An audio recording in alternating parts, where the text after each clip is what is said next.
Alara's laughter rang out over the golden fields of New Eden as she chased butterflies, her small hands reaching for their delicate wings. The colony, nestled on a quiet planet far from the conflicts of the galactic core, was her sanctuary, a place of peace and innocence. Her father, John Callan, watched from the porch, a rare smile on his rugged face. After years as an engineer on distant starships, he'd found his purpose here, raising his daughter in safety. But safety, as it turned out, was fleeting. The tranquility shattered when the sky above the colony darkened.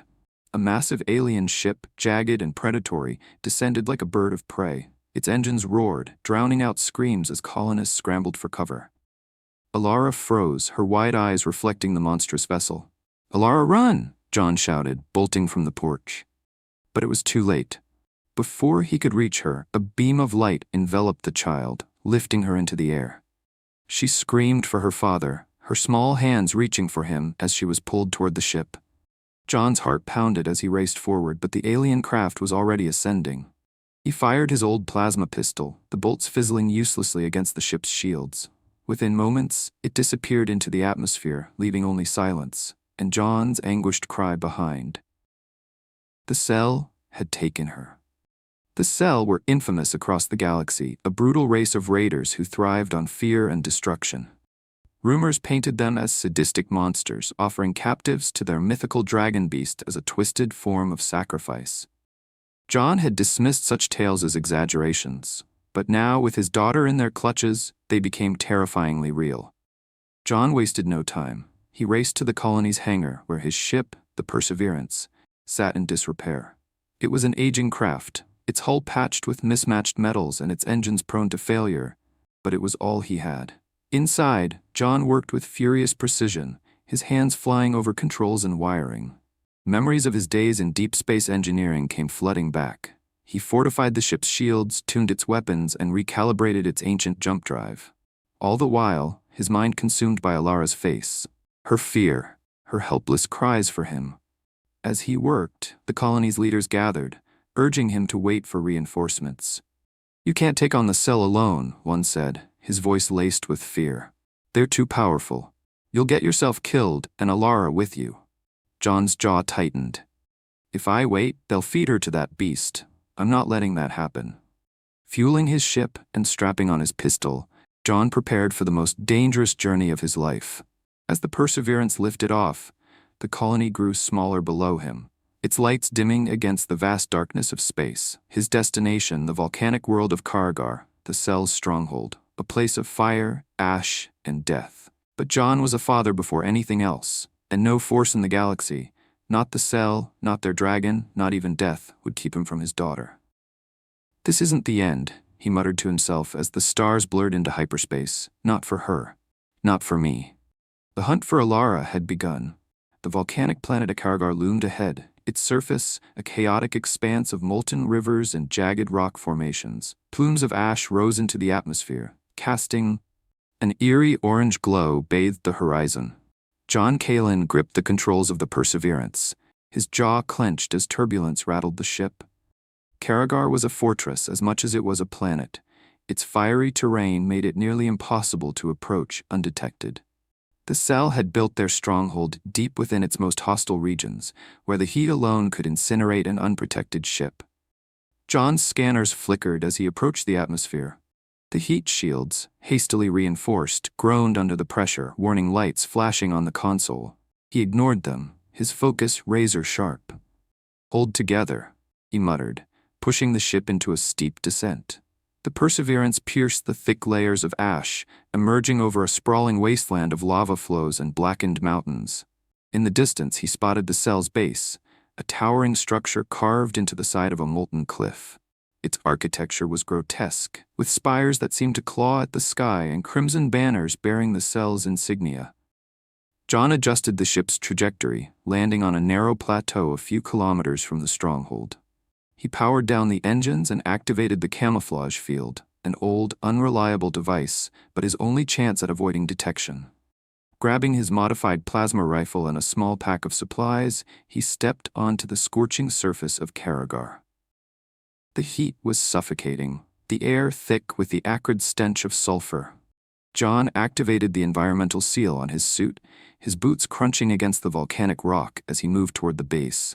Every step felt heavier, weighed down by the knowledge of what he might face inside. As he neared the base, the faint sound of guttural cell voices reached his ears. He crouched behind a jagged outcrop, peering at the massive gates guarded by 2 towering cell warriors. Their black armor shimmered in the heat, and their curved blades glinted ominously. John's heart raced as he formulated a plan. The gates were impenetrable, and the guards were too heavily armed for a direct assault. Scanning the area, his engineer mind worked rapidly. Then he spotted it, a ventilation shaft high on the cliffside, its metal cover warped from the heat. Not the front door then, he muttered, beginning his climb. The ascent was brutal. The cliff's surface was uneven, and the heat from the molten rivers below made every movement a test of endurance. John's gloves burned against the rock, but he gritted his teeth and pushed forward.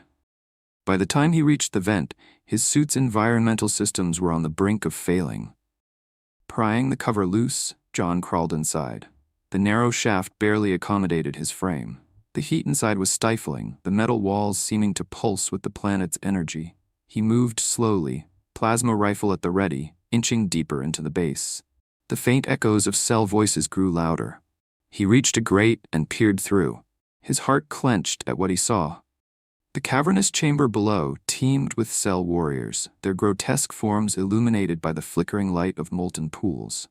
At the center of the room stood a massive cage, its bars glowing red-hot. Inside, huddled in a corner, was Alara. John's breath caught in his throat. She looked unharmed but terrified, her small frame dwarfed by the monstrous surroundings. Before he could move, the chamber shook. A deafening roar echoed through the stronghold. From a tunnel opposite the cage, a massive creature emerged. The dragon was a nightmare made flesh. Its scales shimmered like molten obsidian, its eyes burning with an unnatural red light. It moved with predatory grace, massive claws clicking against the stone floor. Heat radiated from its body, distorting the air around it. John's hands tightened around his rifle. The creature was even larger than he had imagined, its head nearly scraping the cavern's high ceiling. The cell warriors bowed as it approached, chanting in their guttural tongue. The dragon's eyes locked onto the cage. Alara whimpered, pressing herself against the bars. The beast sniffed the air, its nostrils flaring. Then, to John's shock, it stopped. The dragon tilted its head, its glowing eyes narrowing, as if confused. The cell leader, a hulking figure clad in ornate armor, stepped forward. "The tribute is ready," he bellowed in their harsh language. "Feast, mighty Zarar, consume the child and grow stronger." The dragon didn't move, instead it lowered its head slightly, sniffing at the cage. Alara stared up at it, her wide eyes filled with fear, and something else. Curiosity. John's mind raced. The dragon isn't attacking. Why? He didn't know, but he wasn't about to waste the opportunity. Carefully, he removed a small EMP grenade from his pack. It was a gamble. The cell's technology might be resistant, but it was the only way to disable the cage's power field. He primed the grenade, counted silently, then tossed it into the chamber. The explosion was silent but effective. Lights flickered. The cage's energy field collapsed. Chaos erupted. Cell warriors shouted, their attention turning to the disturbance. John didn't hesitate. He dropped from the ventilation shaft, landing hard on the cavern floor. His rifle snapped up, blue plasma bolts fired. 2 cell warriors fell before they could react. "Alara!" he shouted, sprinting toward the cage. "Daddy!" she cried, her face lighting with hope. The dragon turned its massive head, fixing its gaze on John. For a terrifying moment, he thought it would attack. But then, it did something unexpected. It stepped back, lowering its head, as if shielding Alara from the chaos. John reached the cage, smashing the lock with the butt of his rifle. The door swung open, and Alara threw herself into his arms. "I knew you'd come," she sobbed. "I've got you, sweetheart," he said, holding her tightly. "We're getting out of here." But the cell weren't done. The leader roared, rallying his warriors. Human, till the girl. John turned his rifle raised, but he knew they were outnumbered. Then the dragon roared again, a sound so powerful it shook the chamber. The beast lunged at the Skur, its massive claws tearing through their ranks. Flames erupted from its maw, engulfing the warriors in a torrent of fire. John stared in disbelief. The dragon wasn't attacking him or Alara. It was protecting them. "Daddy," He's helping us, Alara exclaimed, clutching his arm. I see that, John said, his voice filled with awe. Let's not waste the chance. With the dragon clearing the way, John carried Alara toward the tunnel leading out of the chamber. The dragon followed, its fiery breath keeping the Skrr at bay as they ran. John couldn't help but glance back at the massive creature, its burning eyes meeting his. For the first time, he saw not a monster, but an ally. John sprinted through the winding tunnels of the Skrr stronghold, Alara clinging tightly to his neck. Behind them, the dragon, Zira, roared, its massive body thundering down the passageways, flames erupting from its jaws to hold back the pursuing Skrr warriors. The tunnels shook with every step the dragon took, its claws scraping against the stone walls. Yet it didn't attack John or Alara. Instead, it stayed close behind, shielding them from the onslaught of plasma fire that echoed through the cavern. Daddy, Alara whispered, her voice trembling. He's helping us. Why is he helping us? John didn't have an answer. The creature, bred and trained by the Skrr to be a weapon of terror, was now acting as their protector. The beast's glowing red eyes, once terrifying, now seemed determined. Its actions didn't stem from instinct alone. There was intelligence in its movements, a choice in its defiance of its masters. Whatever the reason, John muttered, I'm not complaining. A burst of plasma fire struck the wall beside him, showering him with sparks. He spun, firing his rifle with one hand while keeping Alara shielded. The bolts found their marks, dropping 2 Skrr warriors who had flanked them, but more were coming. Zirar, John shouted, unsure if the dragon could even understand him. We need cover. The dragon roared in response, surging forward. Its massive tail swept through the narrow passage, collapsing part of the tunnel and blocking the Skrr's advance. John used the moment to press onward, guided by the faint light of his ship's tracking beacon. As they neared the surface, the air grew hotter, the volcanic heat mixing with the tension of their escape. John's steps faltered as he reached a cavern opening, only to find a squad of heavily armed Skrr blocking the exit. Their leader, clad in black armor adorned with glowing red sigils, sneered. You dare steal our tribute? The leader growled, leveling a high-powered energy weapon at John. The beast belongs to us. Surrender now, human, or die. John tightened his grip on Alara, his mind racing for options. He could take a shot, but the odds weren't in his favor. Then, with a thunderous crash, Zirar stepped forward, positioning itself between John and the Skrr. The dragon's spines flared, and it let out a low, guttural growl that made even the hardened warriors hesitate. The leader snarled, signaling his troops to fire. Plasma bolts streaked through the air, but Zirar raised its wings, the blasts deflecting harmlessly off its obsidian-like scales. The dragon's mouth opened, and a torrent of fire erupted, engulfing the Skrr squad. The intense heat forced John to shield Alara's face as the screams of their attackers faded into silence. When the flames subsided, the exit was clear. Zirar turned its massive head to John, rumbling softly. For a moment, man and beast locked eyes. There was no malice in the dragon's gaze, only an unspoken understanding. Thanks, John said, nodding. Let's get out of here. Perseverance was visible in the distance, perched precariously on the edge of a volcanic plateau. JK's heart raced as he sprinted toward it, Alara still clinging to him. Zirar followed closely, its massive frame moving with surprising grace. Just as they reached the ship, an alarm on John's wrist communicator blared. His ship's sensors had detected multiple incoming SCR ships. He glanced skyward, spotting 3 dark shapes descending rapidly, their sleek designs glinting in the fiery light. CR reinforcements, he muttered, setting Alara down gently. Get inside the ship, sweetheart. Strap in. But what about you? She asked, her voice shaking. I'll be right behind you. Go. Alara hesitated but obeyed, disappearing into the ship. John turned to Zirar, who had already noticed the approaching ships. The dragon growled, its wings spreading as it faced the oncoming threat. Stay close, John said, climbing into the pilot's seat. The Perseverance roared to life, its engines struggling against the intense heat.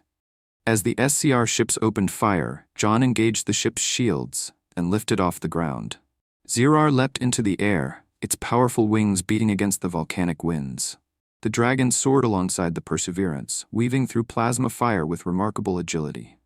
John watched in awe as the creature unleashed bursts of flame, forcing 2 of the SCR ships to scatter. The third ship, A larger vessel bristling with weapons locked onto the Perseverance. Alarms blared as its targeting systems zeroed in. John swerved, narrowly avoiding a missile that exploded just below the ship.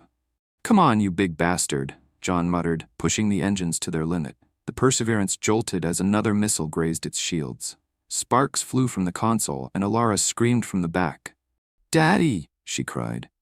"I've got this," John shouted, though his heart pounded with fear. Before the larger ship could fire again, Zirar roared and dove straight for it. The dragon's claws tore into the vessel's hull, ripping through its armor with terrifying precision.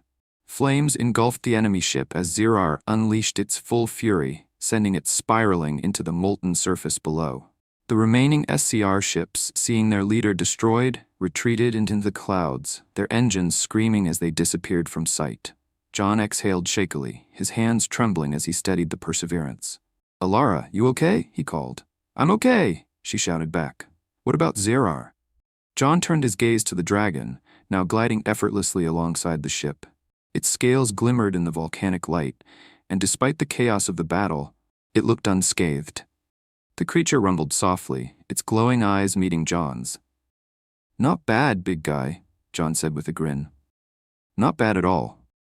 As the Perseverance ascended into the upper atmosphere, Zirar followed, its massive wings carrying it effortlessly through the thinning air.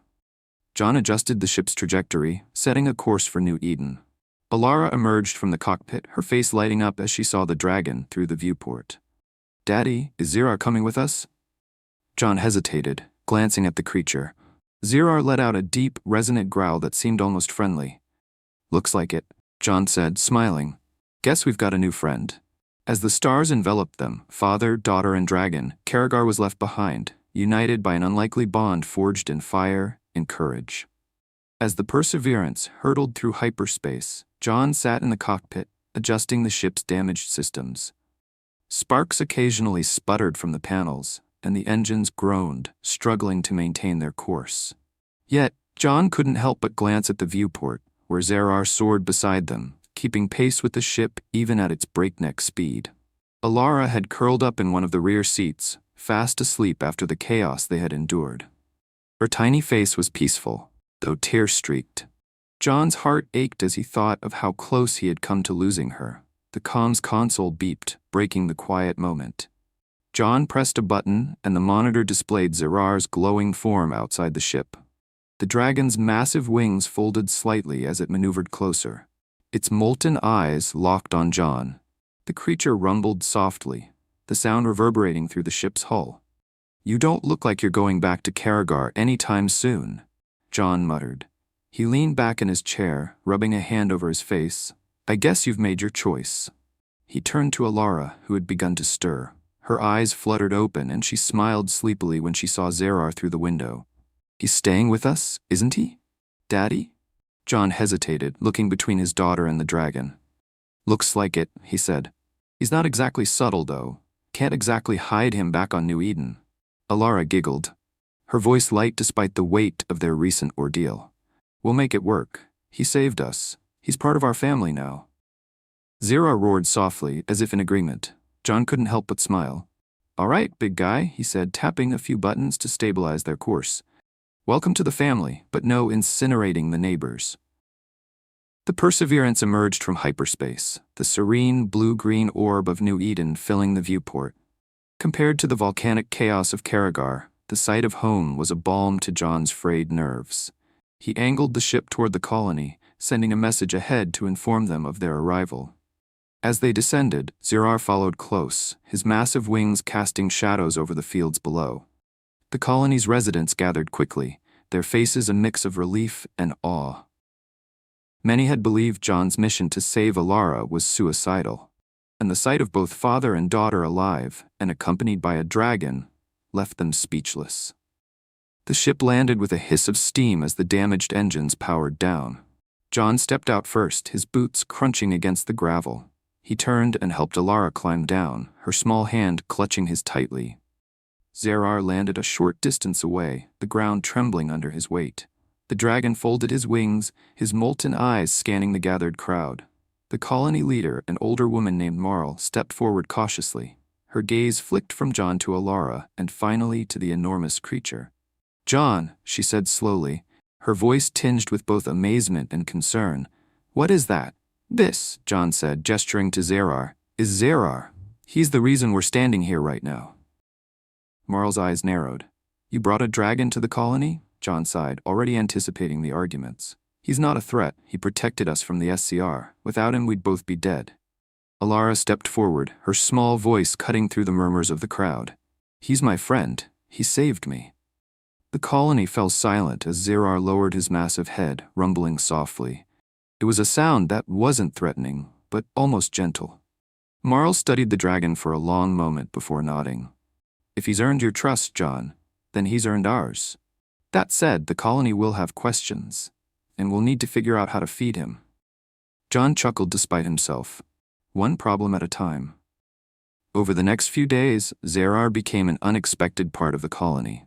While his presence initially caused unease, the dragon quickly proved himself to be more than a symbol of fear.